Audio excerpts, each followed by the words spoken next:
Uyu munsi birasa nkaho amakuru arico kintu abantu bakeneye kumenya mbere y'ibindi. Uretse n'ubu kuva na kera kose iyo umuntu afite amakuru biha umutekano ndetse no kugenzura neza ikirere ari kubarizwamo. Kuva kera iyo abantu bashaka kumenya amakuru buri kinyejana cyagiye kigira umwihariko waco mu buryo bwo kumenyesha amakuru. Gusa uko iminsi igenda yiyongera ni nako ikoranabuhanga rigamije korosha uburyo bwo kubona amakuru rigenda ryiyongera naryo. Kera iyo umuntu yashaka kumenya amakuru byamusaba kugera aho ayashakira kugira ngo abashe kuyabona.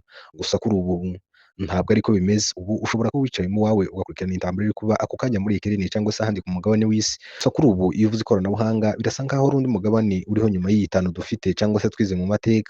Gusa ibi ntabwo byizanye ahubwo byagiye bivumburwa n'abantu batandukanye ndetse byongerwa ubushobozi buri munsi. Tugarutse muri sosiyete yacu mu myaka 15 cyangwa se 20 ishize byarakugoraga kubona umunyamurenge ku rugero uri gukina filime, komedi ndetse n'ibindi biriho kuri ubu, aho usanga departema zose kuri ubu turi kuzibarizwamo.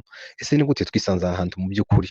Kuko tumaze kubivuga mu myaka myinshi kuko tumaze kubivuga mu myaka itari myinshi ishize, byarakugoraga kubona umunyamurenge uri gukina filime cyangwa se umuhanzi yewe n'umunyamakuru. Gusa ibi hari abantu babigizemo uruhare kugira ngo bigerweho. Uyu munsi tugiye kugaruka kuri umwe muri aba bantu bakoze ibikorwa bihambaye kugeza twisanze aha hantu. Gusa abandi nabo tuzagenda tubagarukaho muri bihe biri imbere. Uyu munsi twifuje kubagezaho amateka adasanzwe y'umusore w'umunyamurenge waharaniye kurema ubwoko mu iterambere dufite kuri none. Uyu nta wundi amazina ye yose yitwa Muhumure Bonfils Gapangwa. Yavutse ku itariki ya 2 ukwezi kwa munani umwaka w'igihumbi kimwe magana cyenda mirongo icyenda na kabiri. Avukira mu gihugu cya Kongo mu ntara Kivu ya ruguru muri teritwari ya Fizi. Aha ari naho yigiye amashuri y'abanza cyangwa se amashuri ya primaire. Nyuma yo kurangiza primaire nibwo yimukiye mu gihugu cy'u Burundi ahitwa i Muyinga, ari nayo yakomeje amashuri yiwe ya segonderi. Gusa yaje kongera gusubira muri Kongo ahitwa Baraka, ari naho arangiriza amashuri ya segonderi. Aha byatewe nuko yashakaga gufata diplome y'Inkongomani dore ko arico gihugu ciwe. Nyuma yo kurangiza segonderi kubw'amahirwe yahise abona akazi ko kwigisha aho hafi n'ico kigo.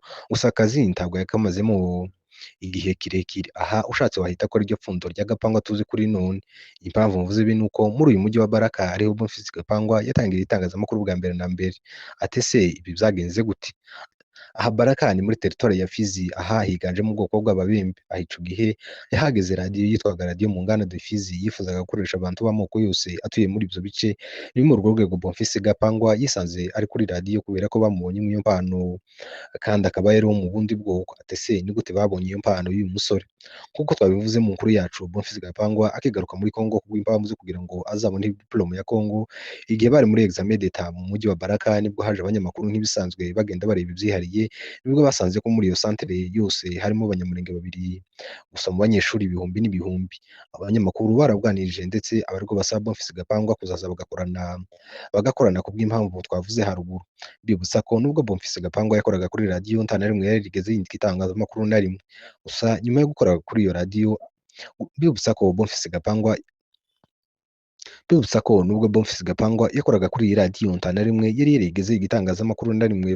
Gusa nyuma yo gukora hano bisa nkaho aribwo Bonfils yihishuriwe ndetse bimwibutsa n'ubukene bw'itangazamakuru nyamurenge bwariho muri ico gihe. Nyuma yo kurangiza akazi ndetse n'amashuri ya segonderi nibwo Bonfils yahise yerekeza i Bukavu mu rwego rwo kugira ngo akomeze amasomo ye ya kaminuza. Nyuma yo kugera i Bukavu nibwo yaje kugira igitekerezo cyo gukina filime nyamurenge ndetse ahita anabikora, aribwo byaje kuvamo BMC. Gusa ico gihe yitwaga Banyamulenge Movie and Culture, bitandukanye n'iyo yitwa Best Media Company. Gusa nyuma yabwo yaje kwimukira mu gihugu ca Kenya, ari nubwo yatangiye itangazamakuru ry'umwuga nyuma y'uko yize amashuri ajanye n'itangazamakuru muri rusange. Bonfils Gapangwa twavuga ko cyangwa se dushatse twavuga ko intego ze 80% yagezeho. Bonfils Gapangwa twavuga ko hafi 80% by'intego ze yazigezeho kubera ko kuri ubu industry nyamurenge igeze ku rwego rwiza nubwo hakiri byinshi byo gukosorwa cyangwa se byo kwiga. Aya niyo mateka ku ncamake ya Bonfils Gapangwa, umunyamakuru nyamurenge.